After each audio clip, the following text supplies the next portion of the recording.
তিনি মাহে বন্ধ হৈ থকাৰ পিছত পুনৰ নিৰ্মাণ কাৰ্য আৰম্ভ হ'ব যোৰহাট মাজুলী সংযোগী দলঙৰ কাম।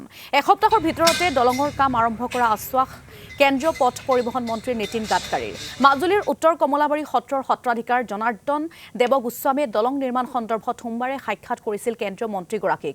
দলং নিৰ্মাণ বন্ধ হৈ থকা সন্দৰ্ভত কেন্দ্ৰীয় মন্ত্ৰীগৰাকীৰ সৈতে আলোচনাত মিলিত হয় সত্ৰাধিকাৰগৰাকী।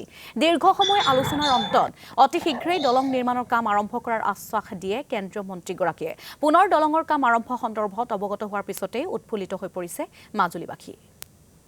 আৰু এই সন্দৰ্ভত আমাক সবিশেষ জনাব সাংবাদিক তীৰ্থ ভূঞাই।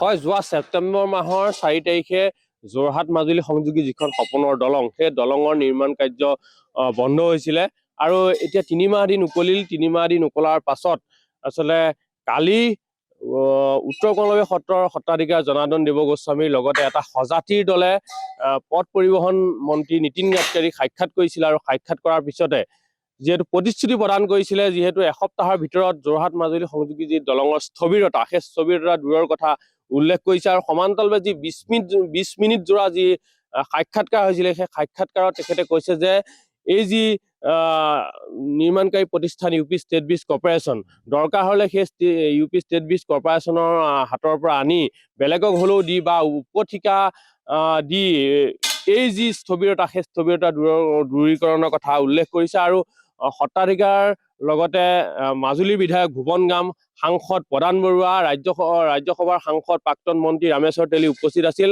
আৰু সৰ্বানন্দ সোণোৱালে এই যি সংযোগ নীতিন গাডকাৰীৰ লগত সাক্ষাৎ কৰাৰ যিটো সংযোগ, সেই সকলো দায়িত্ব সৰ্বানন্দ সোণোৱালে লৈছিলে আৰু সৰ্বানন্দ সোণোৱাল অতি তৎপৰ হৈ আছে দলংখনক লৈ।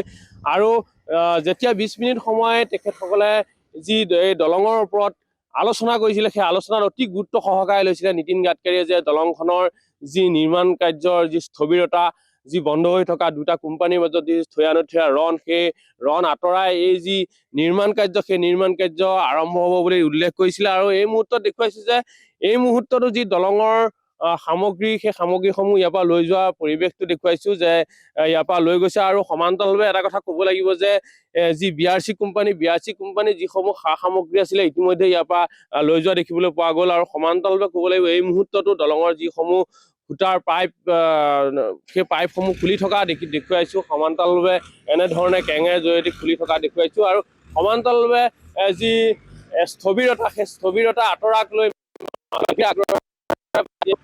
যোৰহাট মাজুলী সংযোগী দলং সকলোৰে এখন সপোনৰ দলং, সেই দলংখন আচলতে অতি সোনকালে নিৰ্মাণ হোৱাটো সকলোৱে বিচাৰিছে।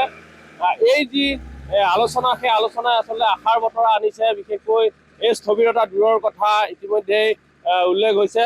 যিহেতু এই দলংখন মাজুলীবাসী সপোনৰ এখন দলং, এই সপোনৰ দলংখন নিৰ্মাণ হোৱাটো সকলোৱে বিচাৰে। আৰু কালি যি আলোচনা, সেই কালি যি আলোচনাত এই দলংখনৰ যি স্থবিৰতা দূৰৰ কথা যিহেতু মন্ত্ৰীগৰাকীয়ে উল্লেখ কৰিছে, মাজুলী এজন বিশেষ ব্যক্তি আছে, মই আপোনাৰ ওচৰত দাদা আহিছো, এই দলংখনৰ কামটো সোনকালে হোৱাটো বিচাৰে নে আপুনি? বিচাৰো, দলংখনৰ কাম সম্পূৰ্ণ সোনকালে হোৱাটো বিচাৰো। হয়, কালি যিহেতু আলোচনা কৰিছে ইতিমধ্যে কেন্দ্ৰীয় মন্ত্ৰীগৰাকী, আপোনালোকে খবৰ পাইছে, এই আলোচনাত এটা ইতিবাচক দিশ আহিব বুলি ভাবেনে? চৰকাৰ আৰু পথ পৰিবহণ মন্ত্ৰীগৰাকীয়ে আশ্বাস দিছে এসপ্তাহৰ ভিতৰতে কাম। হয়, তীৰ্থ ভূঞা, আপোনাক এই মুহূৰ্তত আমি ধন্যবাদ জ্ঞাপন কৰিছো।